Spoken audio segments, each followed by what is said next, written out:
ಇವತ್ತಿನ ರಾಶಿಫಲ ಮತ್ತು ನಾಳೆ ಶನೀಶ್ವರ ಜಯಂತಿ ಪ್ರಯುಕ್ತ ಎಷ್ಟು ವರ್ಷಕ್ಕೊಂದು ಸತಿ ಈ ಜಯಂತಿ ಬರುತ್ತೆ ಮತ್ತು ಅಮಾವಾಸ್ಯೆ ಇದೆ. ಹೌದು. ಯಾವ್ಯಾವ ರಾಶಿ ಮೇಲೆ ಯಾವ್ಯಾವ ರೀತಿ ಪರಿಣಾಮ ಬೀಳುತ್ತೆ? ಸೊ ಮೊದಲನೇದಾಗಿ ಶನಿ ಜಯಂತಿ ಅಂದರೆ ಏನಂದರೆ ಶನಿಯ ಒಂದು ಜನ್ಮದಿನಾಚರಣೆ ಅಂತ ಹೇಳ್ಬಿಟ್ಟು. ಸೊ ಈ ಶನಿ ಜನ್ಮದಿನಾಚರಣೆ ಏನಾಗುತ್ತಂದರೆ ನಮ್ಮ ದಕ್ಷಿಣ ಭಾರತಕ್ಕೆ ತೊಗೊಂಡಾಗ ಒಂದು ಸಲ ಮಾಡ್ತಾರೆ, ಉತ್ತರ ಭಾರತಕ್ಕೆ ತೊಗೊಂಡಾಗ ಒಂದು ಸಲ ಮಾಡ್ತಾರೆ. ಈಗ ದಕ್ಷಿಣ ಭಾರತದಲ್ಲಿ ಏನಾಗುತ್ತಂದರೆ ಶನಿ ಜಯಂತಿ ಅನ್ನೋದನ್ನು ಶಿವರಾತ್ರಿಯ ಮಾರನೇ ದಿವಸ ಮಾಡ್ತಾರೆ ಅಥವಾ ಶಿವರಾತ್ರಿ ದಿವಸದಿಂದೇ ಮಾಡ್ತಾರೆ. ಆದರೆ ಉತ್ತರ ಭಾರತದಲ್ಲಿ ಶನಿ ಜಯಂತಿನ ನಾಳೆ ಮಾಡ್ತಿದ್ದಾರೆ.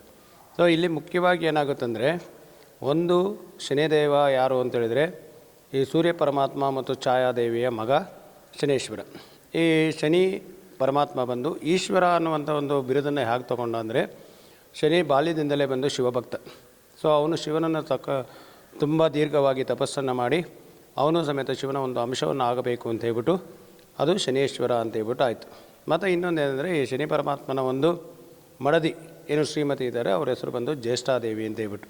ಸೊ ನಾಳೆ ಜ್ಯೇಷ್ಠ ಮಾಸ ಆರಂಭ ಆಗೋದ್ರಿಂದ ಜ್ಯೇಷ್ಠಾದೇವಿ ಮತ್ತು ಶನಿವಾರ ವಾರ ಇರೋದು ಮತ್ತು ಅವರು ಹುಟ್ಟಿದ ಇದು ಆನಂತರ ಅಮಾವಾಸ್ಯೆ ಇವು ನಾಲ್ಕು ಒಂದಾಗಿರೋದ್ರಿಂದ ಈ ಶನಿ ಜಯಂತಿ ತುಂಬ ಒಂದು ಪ್ರಾಮುಖ್ಯತೆಯನ್ನು ಪಡೆಯುತ್ತೆ. ಇಲ್ಲಿ ಮುಖ್ಯವಾಗಿ ಏನಾಗುತ್ತಂದರೆ ನಾಳೆ ಕೇದಾರ ಯೋಗ ಅಂತ ಹೇಳ್ಬಿಟ್ಟು ಹೇಳ್ತಾರೆ. ಕೆ ಅಂದರೆ ಕೇತು, ರಾ ಅಂದರೆ ರಾಹು. ಈ ಕೇತು ರಾಹುಗಳು ಇಬ್ಬರನ್ನು ಬಿಟ್ಟು ಉಳಿದಂಥ 7 ಗ್ರಹಗಳು ರಾಶಿಯ 4ನೇ ಮನೆಯಲ್ಲಿ ಸಂಚಾರ ಮಾಡುವಂಥದ್ದನ್ನ ಕೇದಾರ ಯೋಗ ಅಂತ ಹೇಳ್ಬಿಡ್ತಾರೆ. ಇದು 50 ವರ್ಷಕ್ಕೆ ಒಂದು ಸಾರಿ ಬರುತ್ತೆ. ಈ ಇದು ಬಂದಾಗ ಕೆಲವು ರಾಶಿಗಳಿಗೆ ಉತ್ತಮ ಫಲ ಇರುತ್ತೆ, ಕೆಲವು ರಾಶಿಗಳಿಗೆ ಮಧ್ಯಮ ಫಲ ಇರುತ್ತೆ. ಸೊ ಆ ರಾಶಿಗಳ ಒಂದು ಸಂಪೂರ್ಣ ಮಾಹಿತಿಯನ್ನು ನಾವು ಈಗ ತಿಳ್ಕೊಳ್ಳೋದಕ್ಕೆ ಆಗೋದಿಲ್ಲ. ಕಾರಣ ಏನಂದರೆ ನಾವು ಆ ಪಂಚಾಂಗದಲ್ಲಿ ಯಾವುದನ್ನು ಅದನ್ನು ಇನ್ನೂ ಸವಿಸ್ತಾರವಾಗಿ ನೋಡಿಲ್ಲ. ಮುಖ್ಯವಾಗಿ ಹೇಳಬೇಕು ಅಂತೇಳಿದರೆ ಶನೇಶ್ವರ ಬಂದು ಕರ್ಮಕಾರಕ. ಸೊ ಈ ಶನೇಶ್ವರ ಕರ್ಮಕಾರಕ ಆದಾಗ ಏನಾಗ್ತಾನೆಂದರೆ ನಾವು ಮಾಡುವಂಥ ಒಂದು ಕರ್ಮಗಳ ಆಧಾರದ ಮೇಲೆ ಅವನ ಫಲಗಳನ್ನು ನೀಡ್ತಾನೆ. ಸೊ ಶನೇಶ್ವರ ಬಂದು ಕರ್ಮಕಾರಕ ಮತ್ತು ಗುರುಗ್ರಹ ಬಂದು ಧರ್ಮಕಾರಕ. ಸೊ ಎಲ್ಲಿನವರೆಗೂ ನಾವು ಧರ್ಮವನ್ನು ಆಚರಣೆ ಮಾಡ್ತಾ ಇರ್ತೀವೋ ಅಲ್ಲಿವರೆಗೂ ಗುರುವಿನ ಆಶೀರ್ವಾದ ಇರುತ್ತೆ. ಅದೇ ರೀತಿ ಕರ್ಮಫಲಗಳನ್ನು ಸರಿಯಾದ ರೀತಿಯಲ್ಲಿ ಮಾಡ್ತಿದ್ರೆ ಶನೇಶ್ವರ ಯಾವಾಗಲೂ ಒಂದು ನ್ಯಾಯಬದ್ಧವಾದಂಥ ಒಂದು ತೀರ್ಮಾನವನ್ನು ಮಾಡ್ತಾನೆ. ಶನೇಶ್ವರ ಮುಖ್ಯವಾಗಿ ನ್ಯಾಯ ದೇವತೆ ಇದ್ದ ರೀತಿಯಲ್ಲಿ ಅವನು ಕೆಲಸವನ್ನು ಕಾರ್ಯವನ್ನು ನಡೆಸ್ತಾ ಇರ್ತಾನೆ. ಈ ಸಮಯದಲ್ಲಿ ಏನಾಗುತ್ತೆ ಅಂದರೆ ಶನೇಶ್ವರನ ಒಂದು ಪೂಜೆ ಮಾಡುವಂಥದ್ದು ಮತ್ತು ಅವರಿಗೆ ತುಂಬ ಪ್ರಿಯವಾದಂಥ ಒಂದು ಬಣ್ಣ ಅಂದರೆ ಕಪ್ಪು ಬಣ್ಣ. ಸೊ ಅವರ ವಾಹನವನ್ನು ತಗೊಂಡಾಗ ಅದು ಕಪ್ಪು ಬಣ್ಣದಲ್ಲಿರುತ್ತೆ, ಅವರ ಒಂದು ಬಟ್ಟೆಯನ್ನು ತೊಗೊಂಡ್ರೂ ಅದು ಕಪ್ಪು ಬಣ್ಣದಲ್ಲಿರುತ್ತೆ, ಮತ್ತು ಅವರು ಉಪಯೋಗಿಸುವಂಥ ಧಾನ್ಯ ಆಗಿರ್ಬೋದು ಅದು ಸಮೇತ ಎಳ್ಳು ಸಮೇತ ಕಪ್ಪು ಬಣ್ಣದ್ದೇ ಆಗಿರುತ್ತೆ. ಆಮೇಲೆ ಎಳ್ಳೆಣ್ಣೆ ಅದು ಸಮೇತ ಕಪ್ಪು ಬಣ್ಣದಿಂದನೇ ಆಗಿರುವಂಥದ್ದಾಗಿರುತ್ತೆ. ಮತ್ತು ಅವರಿಗೆ ನೀವು ಪ್ರಸಾದ ವಿನಿಯೋಗ ಮಾಡಬೇಕಾದಾಗ ಕರಿ ಎಳ್ಳನ್ನು ಮಿಶ್ರ ಮಾಡಿ ಪ್ರಸಾದವನ್ನು ಅರ್ಪಿಸಿದರೆ ತುಂಬ ಒಳ್ಳೆಯದಾಗುತ್ತೆ. ಮತ್ತು ಎಳ್ಳೆಣ್ಣೆ ದೀಪವನ್ನು ಹಚ್ಚುವಂಥದ್ದು ಇವೆಲ್ಲವೂ ಸಮೇತ ಶನೇಶ್ವರನಿಗೆ ತುಂಬ ಪ್ರಿಯವಾದದ್ದು.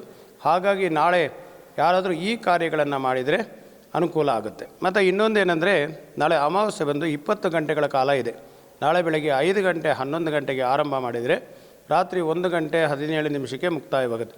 ಸೊ ಈ 20 ಗಂಟೆಗಳಲ್ಲಿ ನಾವು ಯಾರಿಗಾದರೂ ಬಡವರಿಗೆ ಒಂದು ಕರಿ ಬಣ್ಣದ ಒಂದು ಕಂಬಳಿಯನ್ನು ಕೊಡುವುದಾಗಿರ್ಬೋದು, ಅಥವಾ ಕರಿ ವಸ್ತ್ರವನ್ನು ಕೊಡುವುದಾಗಿರ್ಬೋದು, ಅಥವಾ ಕರಿ ಪದಾರ್ಥಗಳು ಯಾವುದೇ ಆದ ಕರಿ ಎಳ್ಳನ್ನಾಗಿರ್ಬೋದು, ಇವುಗಳನ್ನು ದಾನ ಮಾಡುವುದರಿಂದ ಮತ್ತು ಅವರಿಗೆ ಯಥಾಶಕ್ತಿ ದಕ್ಷಿಣೆಯನ್ನು ಕೊಟ್ಟು ಅವರ ಒಂದು ಇದನ್ನು ಮಾಡಿಕೊಂಡು ದೇವಾಲಯಕ್ಕೆ ಹೋಗಿ ಶನೇಶ್ವರನ ಓಂ ಶಂ ಶನೇಶ್ವರಾಯ ಅಂತ ಹೇಳ್ಬಿಟ್ಟು ಒಂದು 108 ಸಲ ಸ್ಮರಣೆಯನ್ನು ಮಾಡಿಕೊಳ್ಳೋದ್ರಿಂದ ಆ ಒಂದು ಕರ್ಮಫಲಗಳಿಂದ ನಾವು ವಿಮುಕ್ತಿಯಾಗಿ ಶನೇಶ್ವರನ ಒಂದು ಕಾಟ ನಮಗೆ ಕಡಿಮೆ ಆಗುತ್ತೆ. ಮತ್ತು ಇನ್ನೊಂದೇನೆಂದರೆ ಈ ಶನಿ ಜಯಂತಿ ದಿವಸ ಶನಿ ಪರಮಾತ್ಮನನ್ನು ಪ್ರಾರ್ಥನೆ ಮಾಡೋದರಿಂದ ನಮ್ಮ ಸಾಡೆ ಸಾತ್ ಇರ್ಬೋದು, ಅಷ್ಟಮ ಶನಿ ಇರ್ಬೋದು, ಪಂಚಮ ಶನಿ ಇರ್ಬೋದು ಮತ್ತು ಶನಿ ಕಾಟ ಈ ಎಲ್ಲ ಕಾಟಗಳನ್ನು ನಿರ್ಮೂಲನೆ ಆಗಲಿಕ್ಕೆ ಒಂದು ಅನುಕೂಲ ಆಗುತ್ತೆ. ಹಾಗಾಗಿ ನಾಳೆ ಪ್ರಾತಃ ಕಾಲದಲ್ಲಿ ಅಂದರೆ ನಾವು ಬ್ರಾಹ್ಮಿ ಮುಹೂರ್ತದಲ್ಲಿ ಏಳಬೇಕು. ಯಾವಾಗಲೂ ಏನಾಗುತ್ತೆ ಅಂದರೆ ನಮ್ಮ ಪೂರ್ವ ಕಾಲದಲ್ಲಿ ಬಂದು ನಾವೆದ್ದು ಸೂರ್ಯನ ಎಬ್ಬಿಸ್ತಾ ಇದ್ವಿ. ಅಂದರೆ ಈಗ ಏನಾಗಿದೆ ಸೂರ್ಯ ಎದ್ದು ನಮ್ಮನ್ನು ಎಬ್ಬಿಸೋ ಪರಿಸ್ಥಿತಿ ಬಂದಿದೆ. ಸೊ ಎಲ್ಲಿನವರೆಗೂ ನಾವು ಎದ್ದು ಸೂರ್ಯನ ಎಬ್ಬಿಸೋದಿಲ್ವೋ ಅಲ್ಲಿನವರೆಗೂ ನಮ್ಮ ದೇಹದಲ್ಲಿ ಧನಾತ್ಮಕ ಶಕ್ತಿ ಅನ್ನುವಂಥದ್ದು, ಕ್ರಿಯಾತ್ಮಕ ಶಕ್ತಿ ಅನ್ನುವಂಥದ್ದು ಇರೋದಿಲ್ಲ. ಕರ್ಮಫಲಗಳನ್ನು ಸಮೇತ ಸರಿಯಾದ ರೀತಿಯಲ್ಲಿ ಮಾಡಲಿಕ್ಕೆ ಆಗೋದಿಲ್ಲ. ಯಾವುದೇ ಒಂದು ಸಣ್ಣ ಉದಾಹರಣೆ ತಗೋಬೇಕಂದ್ರೆ ನಾವು ಯಾವುದಾದ್ರೂ ಒಂದು ಪ್ರವಾಸ ಹೋಗಬೇಕಾದಾಗ, ಅಥವಾ ಒಂದು ಮದುವೆ ಕಾರ್ಯಕ್ಕೆ ಹೋಗಬೇಕಾದಾಗ, ಅಥವಾ ಯಾವುದೇ ಒಂದು ಶುಭ ಕಾರ್ಯಕ್ಕೆ ಹೋಗುವಾಗ ನಾವು ಮುಂಜಾನೆ 4 ಗಂಟೆಗೆ ಎದ್ದು ಆರಂಭ ಮಾಡಿದಾಗ ಅವತ್ತು ಇಡೀ ದಿವಸ ನಮ್ಮ ದೇಹ ಎಷ್ಟು ಲವಲವಿಕೆಯಿಂದ ಇರುತ್ತೆ, ಮನಸ್ಸು ಎಷ್ಟು ಕ್ರಿಯಾತ್ಮಕವಾಗಿರುತ್ತೋ ಅದೇ ನೀವು 11 ಗಂಟೆಗೆ ಎದ್ದಾಗ ಅಷ್ಟು ಕ್ರಿಯಾತ್ಮಕವಾಗಿರೋದಿಲ್ಲ ಮತ್ತು ಲವಲವಿಕೆಯಿಂದ ಇರೋದಿಲ್ಲ.